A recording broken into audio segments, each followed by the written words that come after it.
perspective and all that, getting hit multiple times. Coming out of that bike section, more drivers coming to blows.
Good evening, good afternoon, and good morning. Welcome to Slow Motion Broadcasting on the day that the United States of America brings home the gold in men's hockey.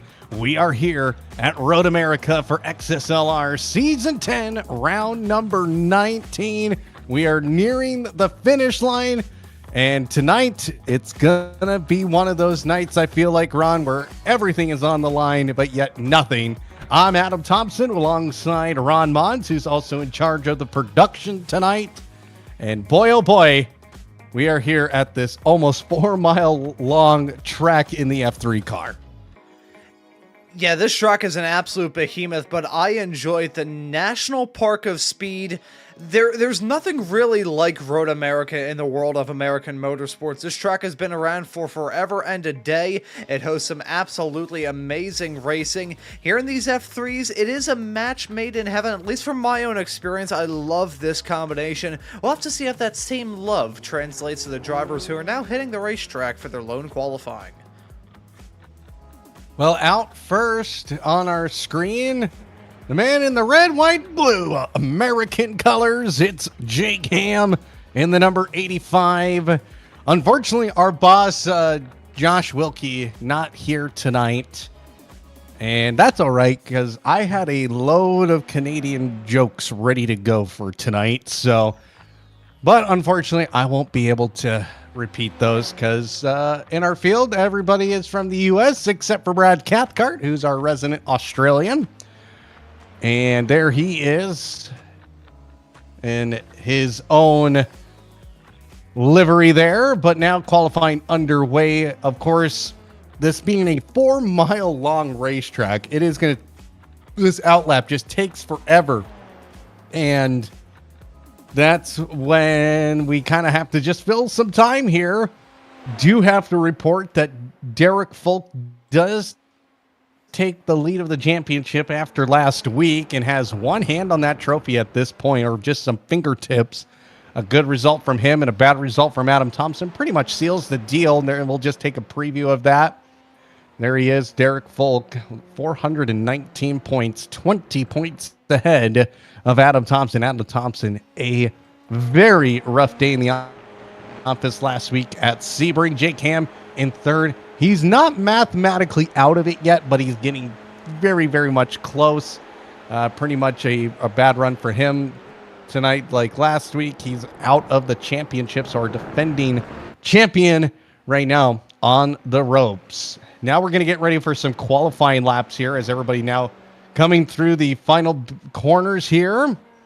There's Derek Folk, championship leader, through the final quarter, and get ready to start his lap. Andy Cossack, Jake Schilling, Jason Greider, Matt Lass, Corey Patton, Adam Thomsen, Tyler Brown are all on laps as well. And it looks like it's going to be Jake Schilling who was the first official driver out there in lone qualifying here tonight from Road America, one of my favorite racetracks. People say that Road Atlanta is the spa of the U.S. I say Road America is. Road America's in that wilderness area, just like how Spa is. It has elevation changes. It's very fast, very flowy, very consistent. It's one of my favorite racetracks. I do plan on visiting it at some point in time, as long as there's a good race that goes on there. But no, Road America, one of the most beautiful, well-built tracks, I would say, in the United States. As Jake Schilling now coming into the last few corners here. It kind of reminds, it's like the Masters golf course. When you say, Ron, it's kind of like that. Well, as somebody who doesn't really follow golf too much, I'll have to take your word for it, but this is a racetrack that is very tough to master. It's seen some of the best in the world of racing, both in terms of driving talent and in terms of racing action. You, of course, have IndyCar running here every single year. NASCAR was running here pretty much every single year. I'm not sure if the now retitled O'Reilly Series still races here, but still an absolutely iconic circuit, as we are getting the first lap times now on the board. Adam Thomsen jumped up to the pole as Tyler Brown jumped up to P2, rattling my cage enough for me to not be able to speak. Well, Adam Thomsen just under a 2-minute lap time, a 1:59.1. That is the time to beat. Let's head over to Derek Folk here as Jake Ham takes the top spot. Then Derek Folk goes quick time with a 1:58.644. Oh, man. That is going to be a tough lap time to beat. But Jake Ham, a 1:58.844. He's only a couple of tenths off. Adam Thomsen way behind the mark by over a half second right now. So he's got to figure it out. Let's head to him real quick, see what's going on with his qualifying lap, as he's now coming through the carousel. And just like with the TCR cars, you know, you can get a good run, but in the Formula 3 car, you can keep your foot to the floor a little bit longer than on the entire carousel compared to the TCR cars, where you kind of have to feather the throttle a little bit, especially when you feel it starting to let go. Now Adam Thomsen into Canada corner, which we should say loser's corner. And now into Thunder Valley, then Bill Menchel Bend. And then he's finally here at turn 14 of this 4-mile long race circuit down the very long Road America Straight. He's got a big gap to make up here if he wants to jump Jake Ham at least. He crosses the line.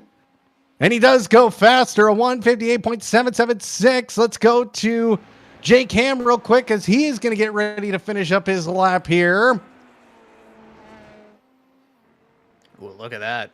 All red, white, and blue scheme. He's got the America scheme here at Road America. Let's see if it's a quick heave-ho for him. Let's see. Gets across the line here. And he does not improve. Derek Folk even faster, a 158.572. Ooh. He has put the field on notice. Wow, what a lap time there. Jake Ham, not sure what went wrong with him on his last lap. Actually, it looks like the last lap didn't even count. Looks like track limits for Jake Ham is what ended up causing that lap not to trigger anything looking at our timing board. So Jake Ham sits there with a 158.843 as we are on watching the cheese car of Kevin Irwin. It's only Kevin fitting Irwin up looking here in Wisconsin. Yeah, it's I mean, sure. We don't have a beer car, do we?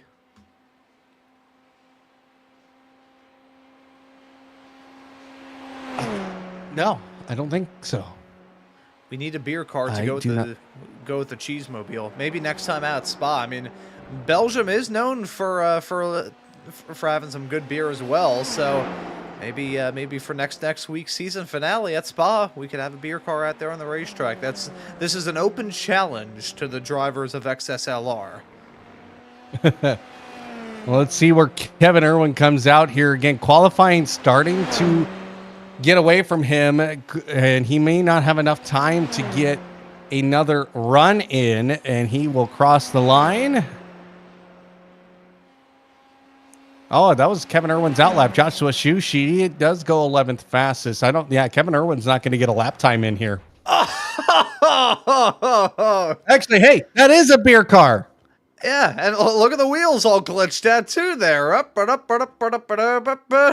Alrighty, let's cut back to Kevin Irwin. Back in the cheese car. Kevin Irwin did not plan this out unless he wasn't planning on making a qualifying run and was just waiting till the end just to be able to run just a little bit of more practice. But he's got a minute here before qualifying is done. I don't think he's going to get there. Yeah, I'm not sure if he will be able to set a lap time. So looks like Kevin Irwin in the cheese car is going to be rear gunner of the field, lined up in 12th. Give me one moment here. We're gonna pretend that nothing is awry here. I'm going to try and do a little bit of trickery because I want to see the truly most entertaining perspective of some of these collisions and take a look at the other gyro cam. I want to see exactly what the deal was there with Joshua Succi just firing it off into the runoff area there a few moments ago. This was absolutely iconic if I can actually find it here on our timing tower. It's usually a maze trying to find all this stuff. Yeah, here we go. Oh, that's going to give somebody whiplash. Sorry, that was just my sick, morbid, twisted fantasy. I had to. I apologize.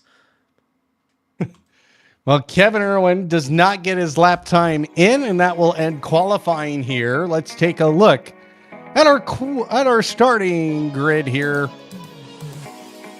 Derek Falk is on the pole position as our championship leader. Adam Thomsen will be right next to him in row 1. Jake Ham, Tyler Brown make up row 2. Row 3, Corey Pound in the 131 and Andy Kosick in the 6th spot. Row 4, Jake Schilling and Jake Schilling and Brad Cathcart.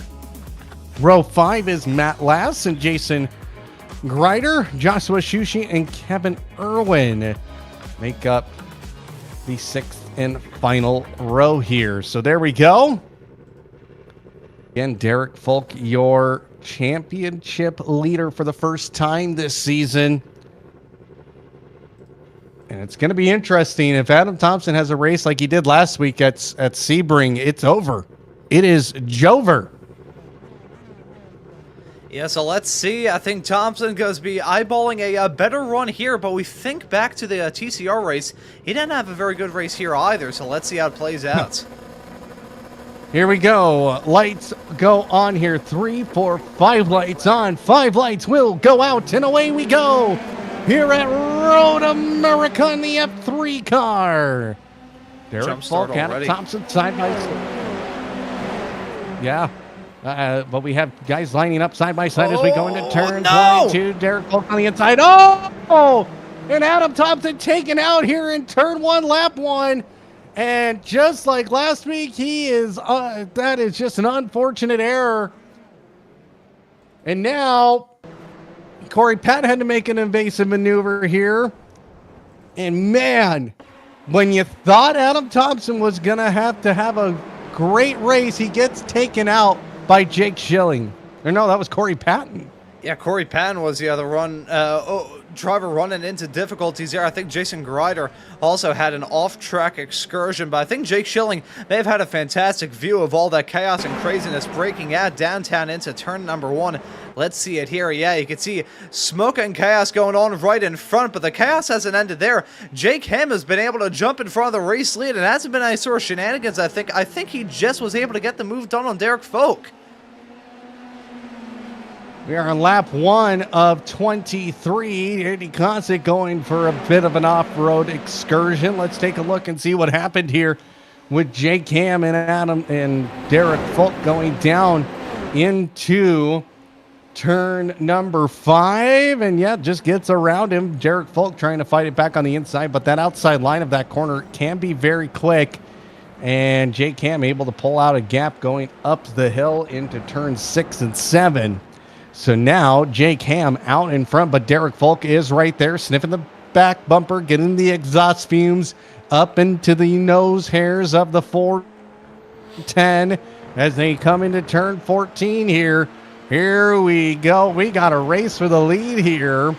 And Corey Patton has a meatball flag at this point, so he will go into the pits. Derek Folk, he pulls out side by side as they go down the straightaway, down into turn 1 again. Derek Folk, he will get a car length out in front and take the lead back here on lap number 2, right in front of Jake Ham. Oh, let's look at Tyler Brown running a little bit wide, heading out of turn number 1. He kicked up some dust and grass back onto the racetrack. Still in the midst of a little battle with himself, Jake Schilling farther up the road, and Brad Cathcart. We can also see Matt Lass maybe looking to stick his nose into this fight as well. We ride on board with the driver of the 198 car, but forget about that. We got Jake Ham fighting back on Derek Folk into 5. Derek Folk trying to get the run back, putting on the switchback move in turn 5. Couldn't complete it. Now they go through turn 6 and into 7 here, getting ready to run it down the carousel. Derek Folk, you can see driving a little bit more aggressively. He wants to put Jake Ham behind him and run away with this here, knowing that Adam Thomsen is down to 9th. This is an absolute crazy change of events that we were not expecting again tonight. But Jake Ham, good run through the carousel, but he's got Derek Folk right in his tail here. But also keep an eye out for Jake Schilling, who has the best seat in the house here as we now go through Kettle Bottoms, as we discovered that was the actual name of this straight, down into Loser's Corner. And you can just see Derek Folk doing everything he can to try and get by Jake Ham, but Jake Ham holding on to the lead through Canada's Corner. And now into turn 13 and 14. This is where Jake Ham has not had a good run at all for the last several races, and this is going to be one of them. Joshua Shushi has spun around. He's trying to back that up, and now he gets back going again. But down to the race leaders. Derek Folk in the slipstream. Will he try and pull out again into turn 1? No, he does not. He stays tucked behind. I like that call from Derek Folk. I like that a lot. He's been able to get the moves done, hang down to turn number 1. 2 laps up to this point that he's been able to do that. But then JK was just able to fight back into 5 and get the spot once more. So Derek Folk, composed driving from him. He wants to get this race when he knows that with the unfortunate moment for Adam Thomsen right at the drop of the green, he's got a fantastic opportunity to seal the deal in this title here today. And this 2-car fight is a true 2-car fight now, because as you can see with the gap between themselves and Jake Schilling, 1.5 seconds right now. Schilling is starting to struggle. He's falling into the crutches of Tyler Brown. This is broken up less into a 4-car train and more into a 2-and-2 as Derek Folk all over the back of Jake Ham. Well, right now, Jake Ham finally getting himself back into this fight. What he's hoping for is that Derek Folk goes a little too aggressive and has an incident himself so he can get back into the championship fight, but it might not be enough even then. Now they're side by side as they head down Kettle Bottom Straight. Now Derek Folk, he retakes the lead. Back behind these guys for 3rd place. That's Tyler Brown going down the inside of Jake Schilling. He takes the 3rd place away from the 185. Oh, man, we had a couple of great battles happening there, and Tyler Brown, he sees this battle in front, and he's going, this is tasty. Tasty, tasty, tasty. There's Adam Thomsen. He's up to 8th place now, has finally gotten by Kevin Irwin, but he has 9.2 seconds to get to Andy Kosick in the number 50 and just try and make up any sort of amount of positions so he can continue to be in this championship fight. Here comes Jake Schilling down the inside into turn 1. Oh, Jackson, hang on to it. Tyler Brown narrowly avoiding disaster with the barrier. He's now fallen into the crutches of Brad Cathcart and Matt Lass right in tow. Brown got a move put on him by Jake Schilling, and then disaster breaks out of the turn. Let's ride on board with him and take a look at the replay. I think they may have touched there, Adam. That looked very close to contact. I'll reel it back a little bit more, but look at him, the sideways, slideways rodeo ride that he had off through there. Let's take a look at this one more time. Bad angle. We'll try it another time. But this was very, very close quarter stuff there. I think that brush up against the barrier, if that was the case, that could have very well pile-driven a couple more cars into that, because that was a very dangerous predicament for him to find himself in. Let's take a look. Yeah, you can see a little bit of wing-to-wing contact there. Wing-to-wheel, pardon me. And Tyler Brown, that steering wheel looked very steady considering he was inches from death. It's all kicking off here at XSLR. We're not even 5 laps into this thing, and everything is getting absolutely spicy. Almost like you have to subscribe to an OnlyFans subscription at this point to get that kind of content. Oh! That was netcode if I've ever seen one.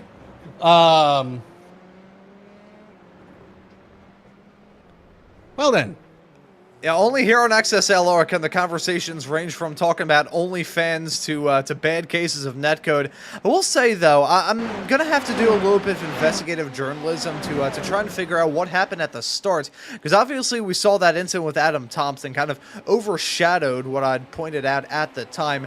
There was somebody who I thought had picked up a black flag for a jump start. They did not. So they must have completely nailed it off the line. It may have potentially been Corey Patton, because he had a dream start, was able to draw along side by side with Adam, even though he started a couple of rows back.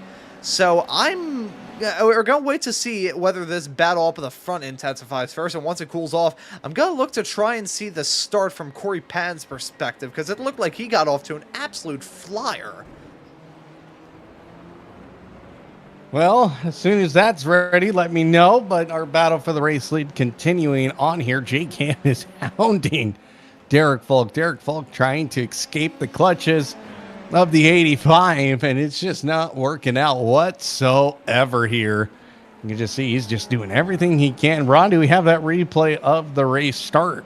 We're going to try it real quick. We're going to see, because I'm like, 90% sure it was Corey Patton. You can see Tyler Brown. Oh, yeah, look at that. Dream He start from nailed Corey it. Patton. That was fantastic. Nailed the wheel spin, too. I mean, a little bit of a crackle, a little bit of a snap, but other than that, that was absolutely fantastic. Let's take a look at this from an outsider's perspective. And, yeah, he booked it. I wonder if that was just Jake Ham getting a bad start around him, too. I mean, that reaction time had to have been like 0.00001. Like, it was right there. But then he messes up and takes out Adam Thomsen. Yeah, it ends in disaster a few turns later. I'm curious real quick. I'm gonna see if I can try this once more with Corey Patton's dream start here.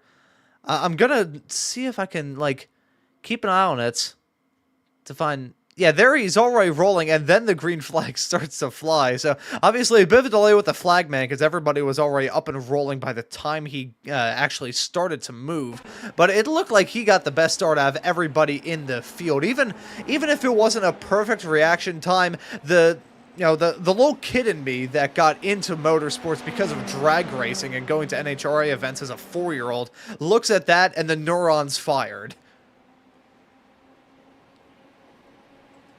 I mean, if Corey Patton gets away with that, that's impressive, honestly. He probably could have very impressive. Here's Brett. He could have if he didn't wreck Adam Thomsen. So, take the yin with the yang and all that. But Brad Cathcart, Matt Lass having a little bit of a battle. Matt Lass currently getting the better of this one, but Cathcart's got to run. Can't quite find a way through because, again, some of these corners just not easy to pass. As we are getting word now, Joshua Sushi has had an incident. Yep. Oh, dear. Too many Duff beers, I'm feeling. Is that Duff logo on it? Yeah, that is a Duff logo on it. Let me roll this back here real quick. No, the final turn. The final turn here at Road America is a bit of a silent killer. Runs off the track. I will say we don't cover practice here on these broadcasts. Well, most of practice, I should say. Occasionally we dip in for the final few moments.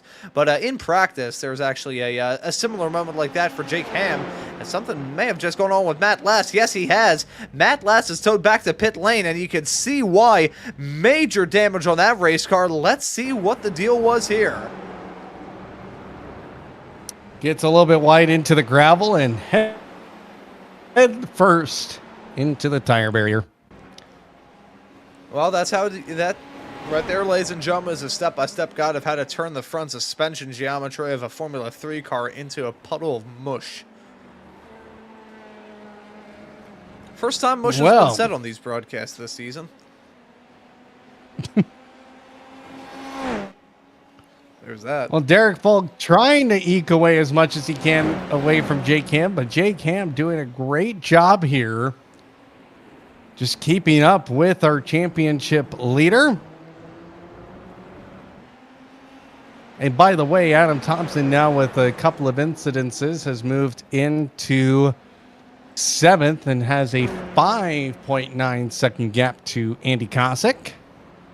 So we got to just keep our eyes on him, see how much he can move in. But it's good. He's got a lot of work to do still. Down 5 positions. Kevin Irwin's up 4 spots. Holy cow, he is. He's doing everything he can. Yeah, I was going to bring up a point about Kevin Irwin as we see him with a little bit of a sideways snap out of the turn.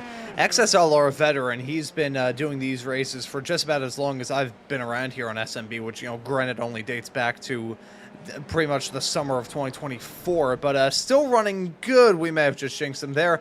No, hold on to it, still in P8. He is the only driver in this field with a rookie Formula license. I'll just pull this up here real quick. There you can see the licenses of the field. Strangely enough, nice little fun fact about me personally on iRacing. Despite the fact that I'm more of a Formula driver than a sports car driver, I have a higher I rating and a higher license in sports cars than I do in Formula cars. Mainly because in sports cars, you don't get flipped in turn 1. Well, Derek Folk, again, he's still leading the charge here, but Jake Ham is just absolutely hounding him right now. Doing everything he can to try and put the pressure on the 410.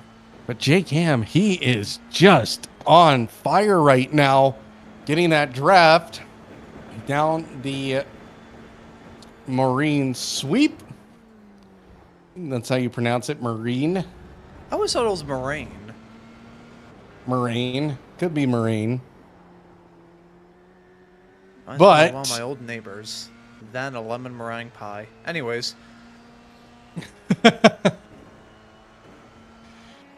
Well, here we go. Pit stop should be coming here any time here, I would imagine so. And that's where the battle for the lead will take place. Everybody else behind these two, pretty much separated at the moment. It is a 4.2 second gap between Tyler Brown and Jake Cam. Yeah, and eventually this little effect that I'm pulling here with these cameras will die down. We could do it with Mr. Thomsen as he heads his way out of the carousel, but then Kevin Irwin, 12 seconds behind him. Nope, we switched to another camera. So, yeah, very spread out throughout this field. You have to go even farther back to find Corey Penn. Look at the difference there. I think I'll be able to pull up the track map here to kind of underscore it. It is a pretty spread out field. Excuse me, that we've got out there on the racetrack. There you can see the gap. There's Corey Pan, who we're following right now. You can see him kind of outlined with the blue. There's a number 1 car, your race leader of Derek Folk, heading his way off into turn number 1 right now. And then you have to find Kevin Irwin heading his way out of loser's corner right now in P8. So really spread out throughout this field. I gotta say that little like purple halo effect whenever we're following a driver on the track map is absolutely cool. The wonderful graphics that we've had all season long here. Nice shades of purple here in XSLR. As a Hoosier loyalist right towards the end of my karting days, I absolutely adore Hoosier purple. I am not going to comment.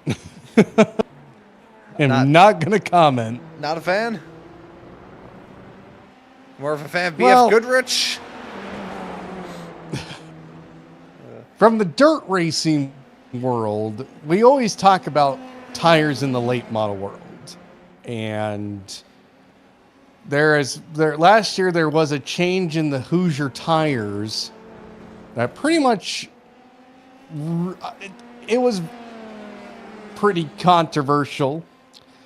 Basically, a lot of teams ended up buying what was the current left rear tire or right rear tire that you can use.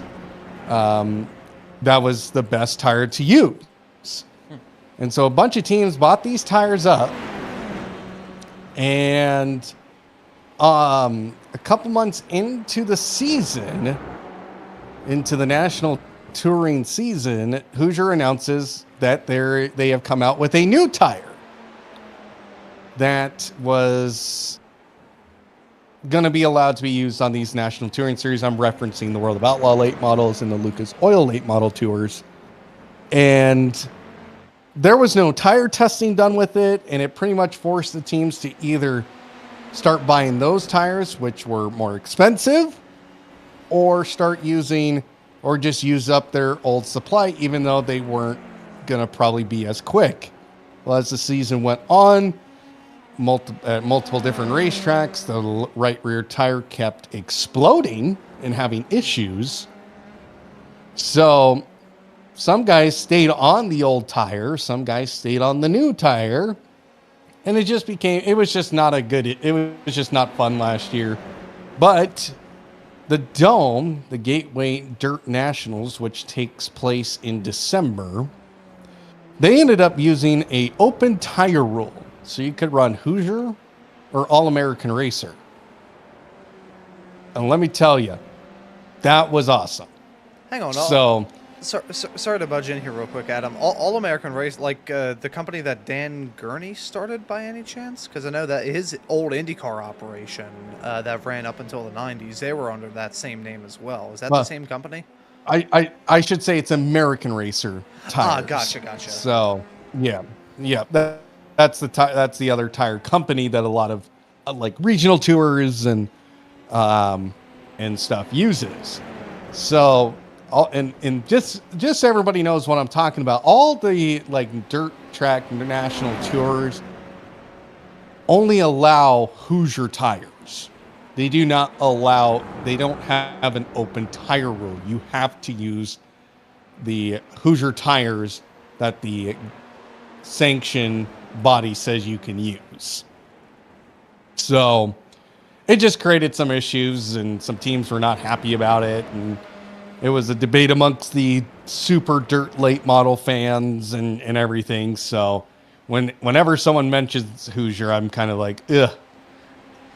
Yes. See, I'm as we actually have Jake Schilling coming in for the first pit stop of this race. Fascinating to see him already come down pit lane. We were expecting the pit stops to maybe come soon, but this is a bit on the early end. I mean, we still have about like 13 laps left to go, so that's not the most unheard of thing in the world. But I was just gonna say my own kind of story of becoming a Hoosier fan, for lack of a better term. So I talk about a decent amount on the air, but I used to run autocross with the SCCA, and despite the fact that I am younger, I'm 21 at the moment. I'd been in racing for about 10 years leading up to me stepping out of the kart back when I was 18. I was a part of the junior kart program that ran with the SCCA from, I think, the early to mid 2000s up until 2020, when the other program ended up getting canceled because of the pandemic and insurance related stuff. It's understandable looking back, but still kind of a bit of a dagger. But either way, in the junior kart program, we were mandated to only run one tire. It was the MG Reds. Now, MG is a tire manufacturer from Brazil, pretty well known, well manufactured, good tires, I would say. I never really had too much of a problem, but they had like 3 levels of road racing softness. It was the reds, the yellows, and the greens. The MG greens were the stickiest, and the MG reds were pretty much just plastic that you were running on, that kind of masqueraded as a racing tire. So really hard stuff. So when I first moved up into to running in what they called kart modified, where you could run shifter karts with the SCCA, we had an open tire rule, so I could break away from running MGs. But to start off, I was running the MG greens. And now with the autocrosses, obviously, you're not running in like a full-on like wheel-to-wheel race, battling it out, having to worry about the tires just being shredded down to the canvas, although that does happen with time. The main worry that you had with those tires was heat cycling them out. Whenever, obviously, you heat up the tires, all the solvents and stuff that make the tire sticky get exhausted, they get wiped away, and eventually you do that enough to a tire, and it is not going to stick with anywhere near the level of stickiness that it had once before. The MG greens, from my experience, heat cycled by the time of the 3rd event that I was running with them. Then I switched to the Hoosiers after that, and they didn't heat cycle out nearly as quickly as everybody else. They were super duper sticky, but the heat cycling was a big problem. So I ended up switching off to the Hoosiers and pretty much ran those all the way through to my final event back in June of 2023. Plus, I always liked the Hoosier purple, and also they had a merchandise truck every single year at the SCCA Solo Nationals down in Lincoln, Nebraska, and I would always get some sort of merchandise. I still have a Hoosier keychain, a Hoosier hoodie, which still fits me somehow. That shows you how much of a girthy child that I was when I picked that up back in 2017. It still fits me now, nearly a decade later. But that was my kind of story of getting into Hoosier. Hoosier kart tires always worked for me, but definitely dirt tires, much different kettle of fish. Very much so, because there's different types of tires, and you actually are going to use pretty much like 2 different to 3 different tires, depending on what car class you're running and all that. So, yeah, it's interesting. As our battle for the race lead still ongoing here, you can see Derek Fulk and Jake Ham just not giving each other a single break here. And you got to wonder, who's going to break away from this? Who's going to pit first? Was Derek Fulk maybe pit in 1 lap before Jake Ham? Does Jake Ham pull in before the end of their fuel run here? I'm not sure, to be completely honest, as we are... What's up? So my theory is that J-Cam is going to he's gonna run it. He's gonna run the long game. We're gonna jump to an onboard shot at the end of the straightaway because he's had fantastic runs in the draft, heading down the straightaways, but he's never taken them. Now I'm not entirely sure if that's him just taking it conservative or maybe lifting. Listen in here. I think he's maybe doing a little bit of fuel saving, so I think Jake Ham could potentially try doing an overcut here. I think that's what he's probably trying to angle to do.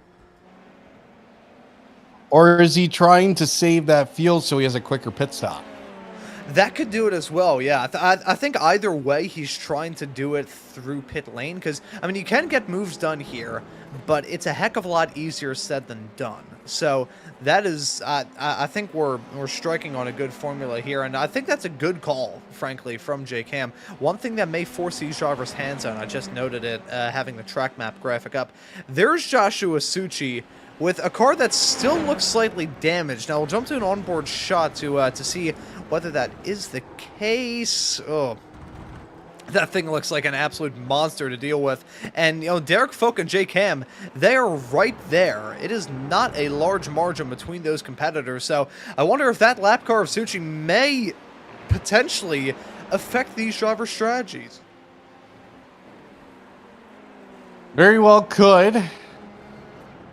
We'll see here. Nope, they continue on another lap here, and Jake Ham lost a little bit of time on that last lap to Derek Folk here, but still getting inside the slipstream down the Road America straight. And we'll see what else happens here. And by the way, Adam Thomsen has now gotten by Andy Kosick for P5. Let's take a look at the replay of the move here.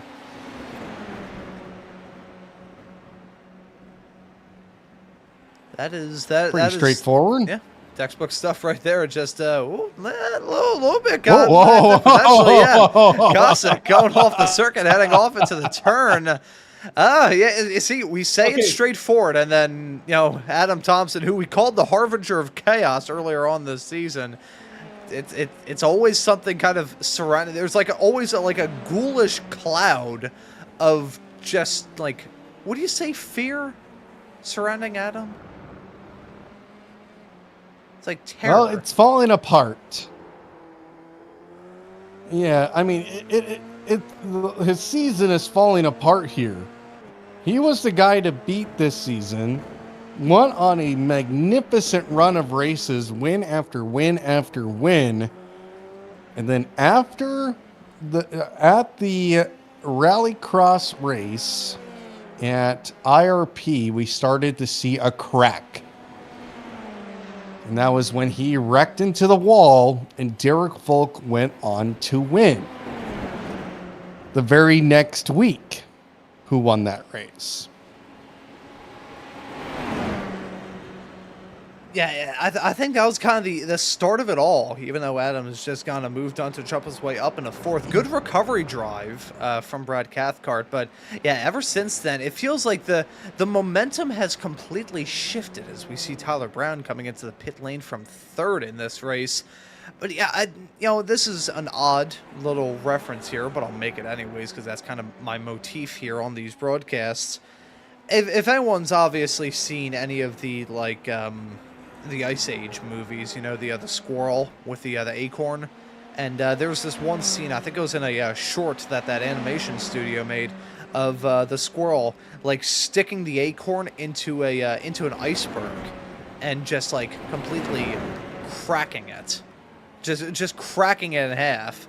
That's what I think of when I think of how Adam's season kind of changed from there. It was a small little crack, then it turned into a riff, and I feel like it's kind of broken out to a vast yawning chasm, and not a lot that he can do to really prevent that, frankly. You know, you take the start as a good example. Just unfortunate circumstance, a little bit of a sideways snap for a driver behind him, causing him to get collected. Now, Sebring last time out, that was just a cacophony of bad moments, but the point still remains that whether self-inflicted or not, it doesn't matter whether or not you put that falling anvil on yourself.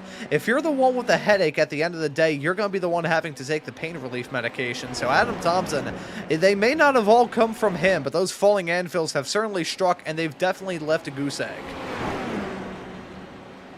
Well, it certainly hasn't helped Adam at all with some of these runs of races and everything. You got to remember, Derek Folk dominated the TCR portion of the XSLR season, and now he's dominating the F3 portion.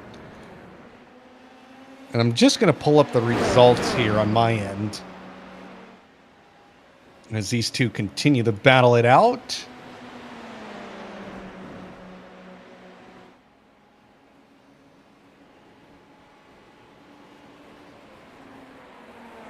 And I'll break out and do a harmonica solo here. No, I'm kidding. I don't want to blow everybody's eardrums out. But yeah, even if the results fully don't even if the results don't really reflect it, you gotta consider like the context surrounding it as well.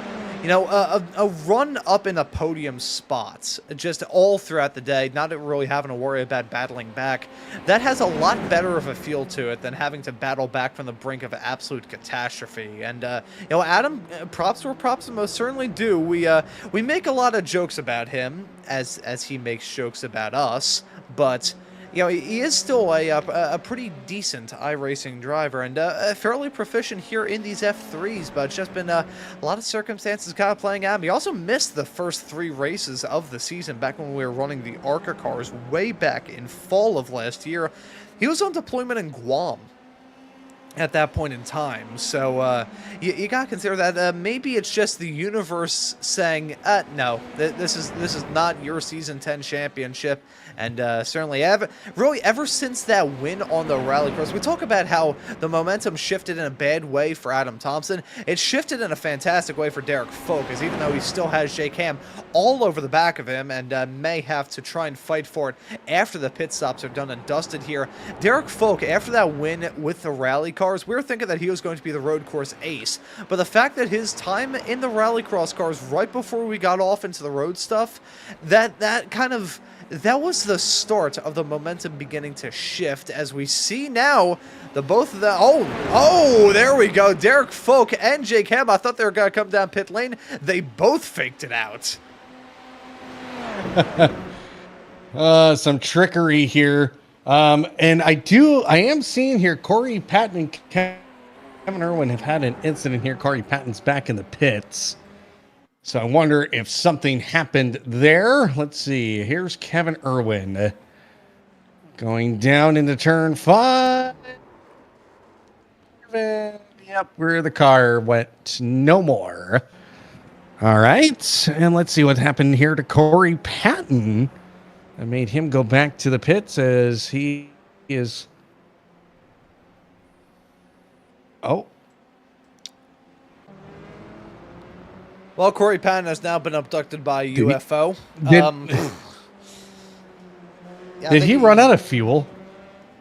Oh, actually, that is a very, very good point that you bring up there, Adam. Let's jump to an onboard shot of him, because now I am curious whether or not that was the case or not. Let's. I mean, because that's just weird to stop where he stopped. Let's see. Coming down into the carousel, still in third. Yeah, I was coming at 3. I wonder if he maybe just kind of like knew that he was going to run out of gas later on the lap and just... Actually, no. You say that. I mean, he had to tow back to pit lane coming out of turn number 3. So that is a massive tow. So I think he maybe just decided to say, you know what? I'm no thanks. I think he decided to kind of give himself an extended break before we have next week off, and then we get to tackle the season finale here for Season 10 of XSLR. It's been one heck of a journey thus far. It really has, as these guys are still continuing on. Don't they realize they need the pit? Oh, man. Yeah, 5 laps left, and they still haven't come down pit lane. This is... Yeah, I give credit where credit is most certainly due. But I don't know. I know Neither. not. As Adam Thomsen, he's come Well, down pit lane. yeah, he's moving down pit lane right now. Just to go over the results here. Very first race, Harrison Chandler won. He has not raced since that night.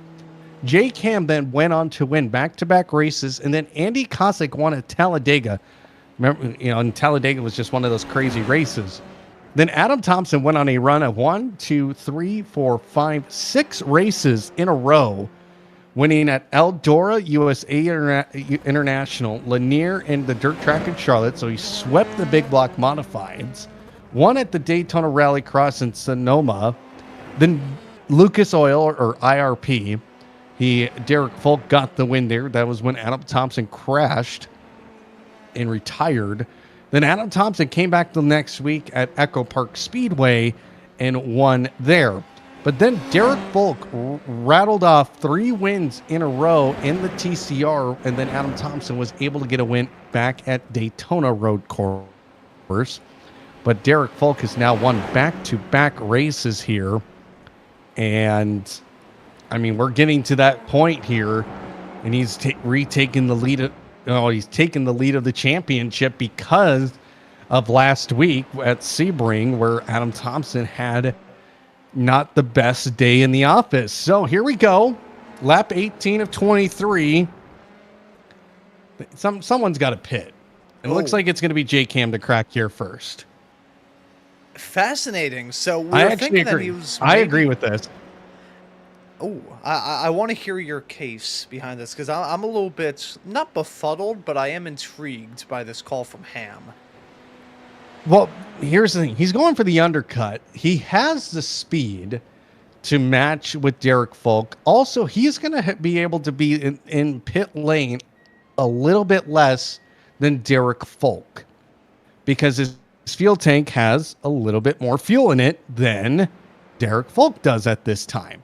Because when Derek Folk comes through the next lap, I mean, we're talking, this is a 4-mile long racetrack. So it's going to consume a lot of fuel, it seems like. And now Jake Ham out on the racetrack, 4.3 pit time. So this could be the winning race call. This could be it.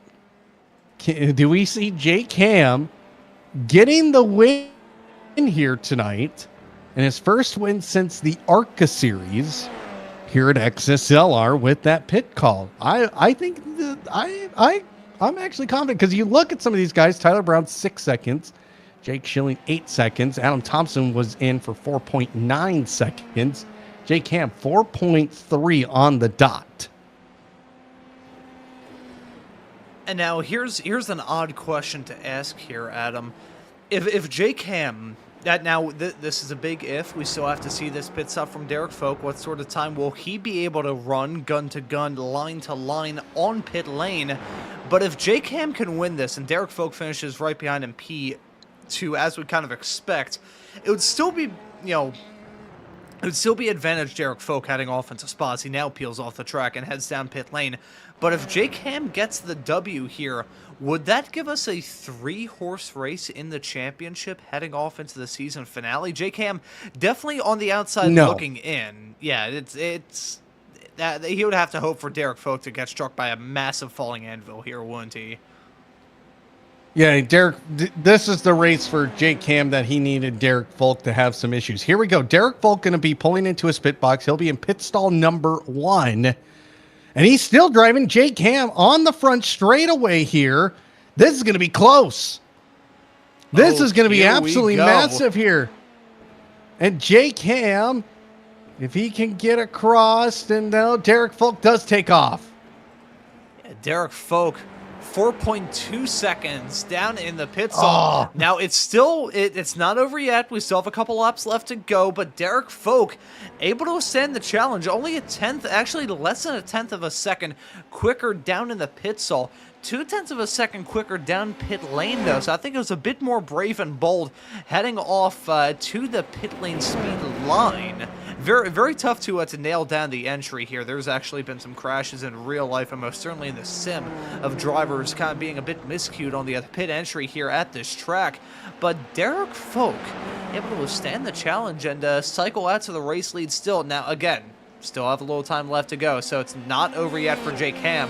But Derek Folk doing himself all the favors that he needed to here tonight. Yeah, exactly.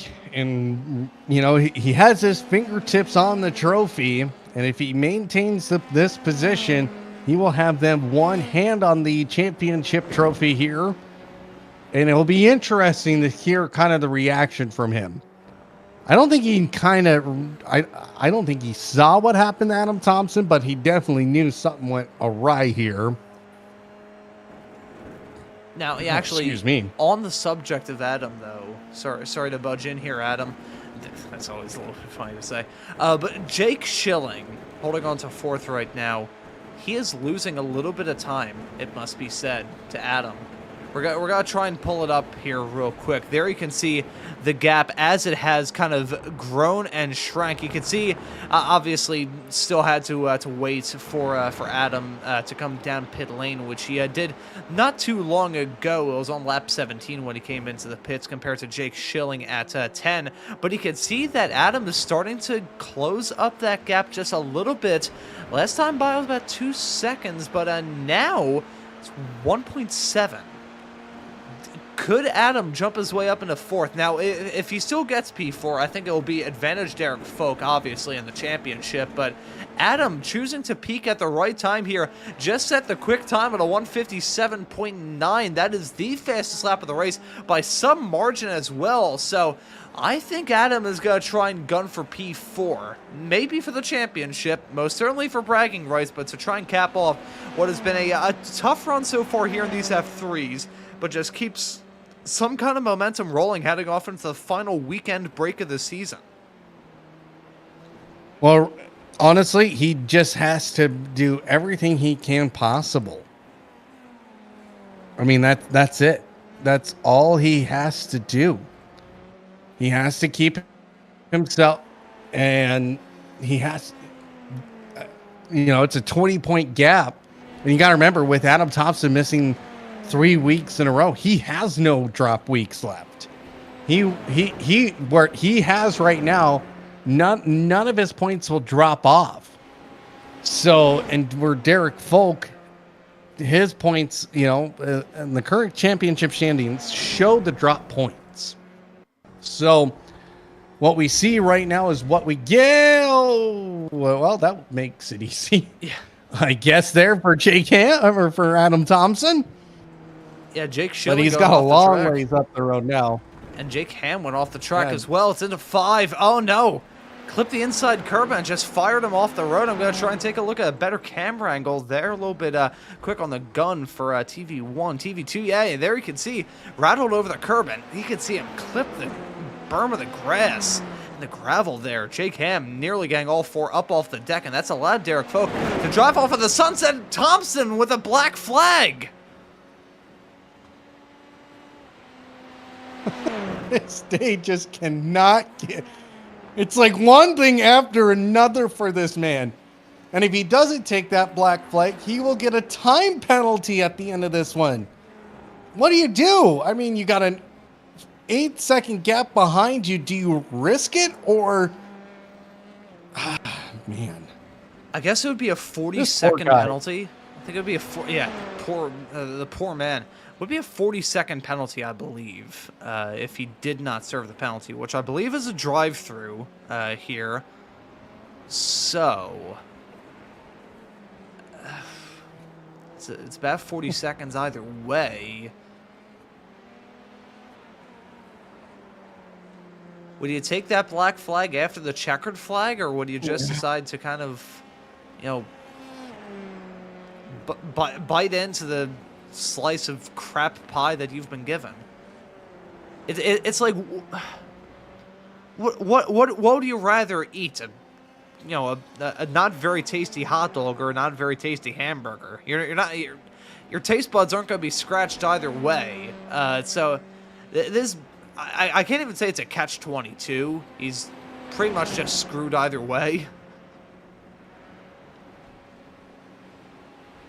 Yeah, this is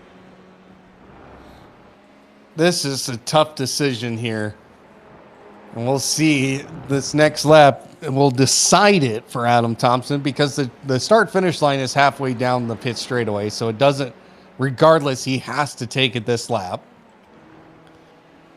So, and it looks like he is going to come in for it. Yeah, you know, Yep. it's So gonna sting, but I think that's a smart call, honestly. Yeah, you know, I don't think he had a choice. I think it stings worse if you get a time penalty than just going down this very long pit lane. And we are on the white flag lap here with Derek Folk out in front, your race leader. And to be honest, I mean, if Adam Thomsen can get out in time, he can actually race Andy Kosick to the end here, but he's got to get up to speed quickly. So he's going to have to make up a second, 1.3 seconds before the checkered flag, and at least call it a day there. Oh, man. That is just absolutely frustrating for the 244. Derek Folk, our race leader. The number 410. Out in front here by 1.4 seconds. And Matt Lass hits the wall. Let's see what's happened to him. Tank slapper. I'm surprised that wheel's still somewhat connected. I mean, you know, the car looking good is definitely said in massive air quotes here, but the fact the wheel is still somehow even slightly connected is truly a shock. Yeah. Well, Derek Folk will come up the hill here for the final time, and he puts one hand on the trophy. Derek Folk wins here 4 races in a row. Excuse me, 3 in a row. And Jake Campbell will come home to second, his first podium in quite some time. Tyler Brown will come home to third. Jake Schilling in fourth. Brad Cathcart will come home fifth. But there is the man now who has one hand on the Drivers' Championship trophy here at XSLR. That's Derek Folk. Jake Camp did everything he could tonight to get the win, just wasn't enough. And in 2 weeks' time, we will crown a champion here at XSLR at Spa-Francorchamps.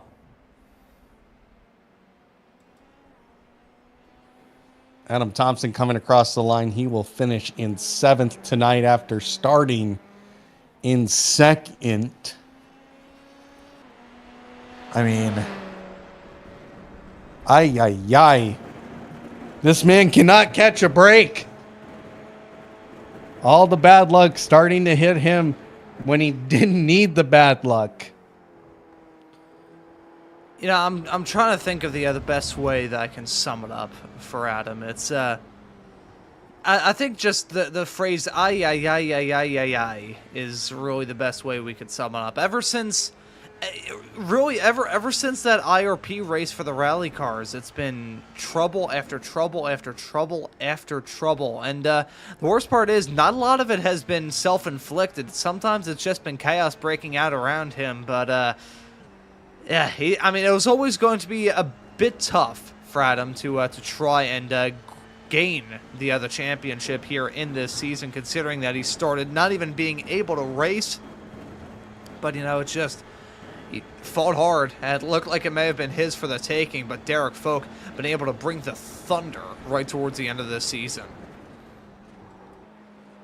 Well, let's go through the results here.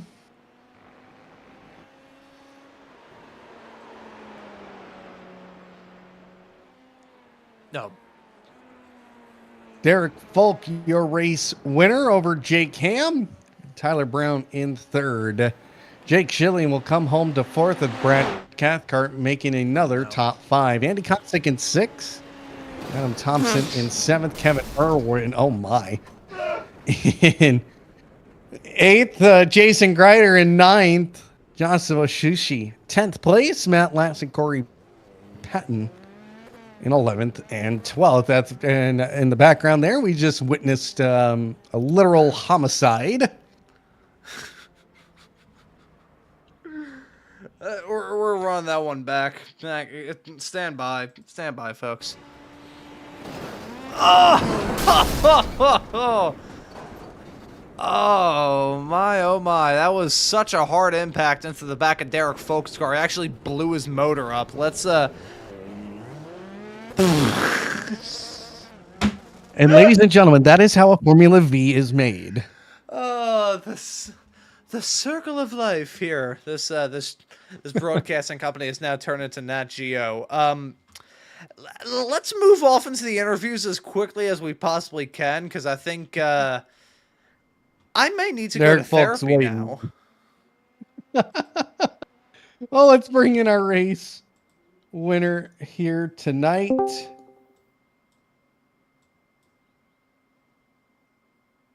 If I can grab him. Okay, come on. There we go. Okay. I'm trying here. Discord's being... There he is. All right. Derek Folk, our race winner. And the man who has one hand on that trophy here after another spectacular finish. Derek, got a minute. That race was getting a little dicey, but the pit strategy worked in your favor. Yeah, it was definitely a great race. A lot of speed out there today. A couple of near misses. Trying to push it a little too hard a few times, but thankfully it didn't end up costing me. But yeah, I was very happy with the result. A lot of fun. Love this track, and I know it was a great race for everyone today. Yeah, you're battled with Jake Ham the entire time. Actually, you were pretty much the only battle on the racetrack as the race kept going on. Just talk about racing with Jake Ham and all that pressure he was bringing. Yeah, he kept me on my toes the entire race. The toe around here is real strong, especially in these Formula cars. So certainly had to be cognizant of him behind, and I wasn't sure if he was just going to fuel save and just sit tight and wait for a mistake or anything like that to make a move.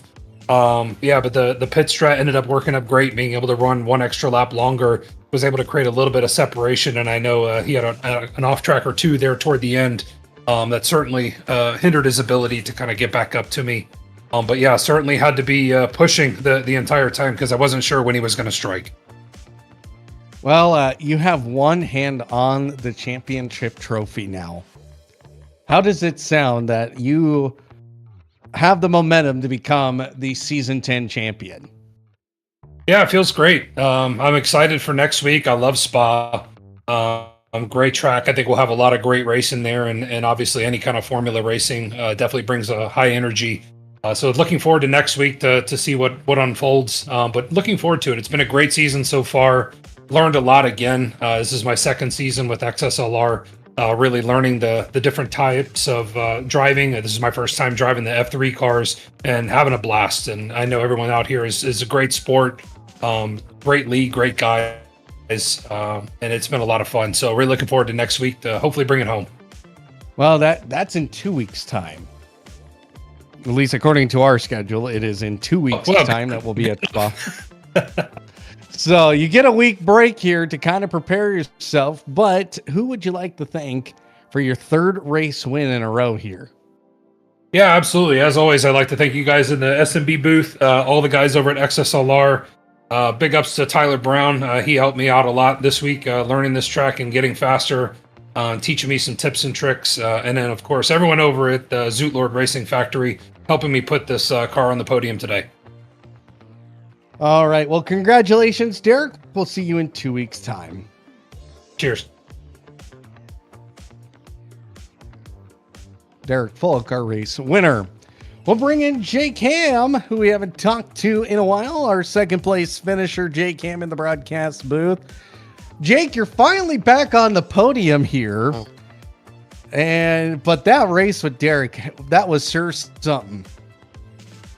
Yeah, I was trying to set it up for one last pass on the last turn, and then I got a little loose in one of the turns and just lost the draft, unfortunately. And I was trying to plan the timing for just that last move, last lap, and didn't end up panning out. But hey, I'll take a second place any day. Yeah, unfortunately, in the championship, you kind of needed Derek to have a little bit more issues along with Adam. You got one half of that equation, but unfortunately the other half was in front of you tonight. But you're our defending champion, and you're the outside man, I think, now. But it's got to feel good to finally get after a pretty rough season, just to get back on the podium and show your speed. Yeah, it was nice to finally get a good race in. It felt really good the entire race, unlike last week was just a debacle. And wish I had that one has been erased from my memory. So tonight was a really good race, and hopefully we can have a good finishing to the season, the next one, and hopefully I don't know how the points work out. I don't even know. Do you know? Can I take over Adam if I wreck him or something? I do not. Glen. Probably. Yeah, just saying. Well, yeah. It in this season, it hasn't been the best of seasons. It seems like you find momentum and then it becomes bad luck for you. But like they say, you would have no luck if you didn't have bad luck. 100%. 100%. But it's good to talk to you again. Talk about the race with Derek. You guys were the only battle really on track the entire race from the start.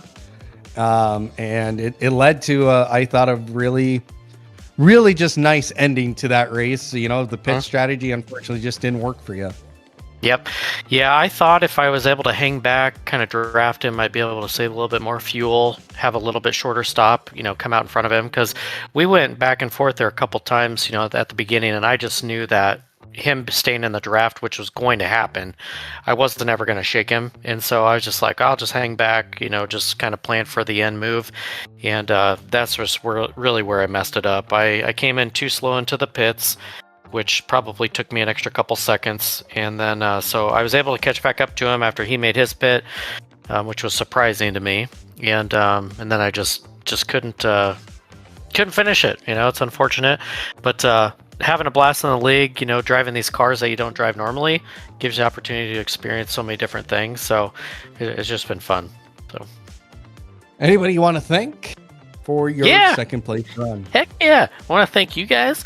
I want to thank Adam for, I think, getting in a wreck, and whoever took him or hit him. I appreciate that. And then obviously him for hosting it. We're going to have a new host, it sounds like, this next season. So just excited to keep it going, hopefully get the social media up, get a bigger presence. And just obviously you guys I'd love to go back and listen to the broadcast. It's always a fun time. Well, congratulations. Good to talk to you again, and we'll see you in 2 weeks' time. See you guys. Jake Ham, our second place runner.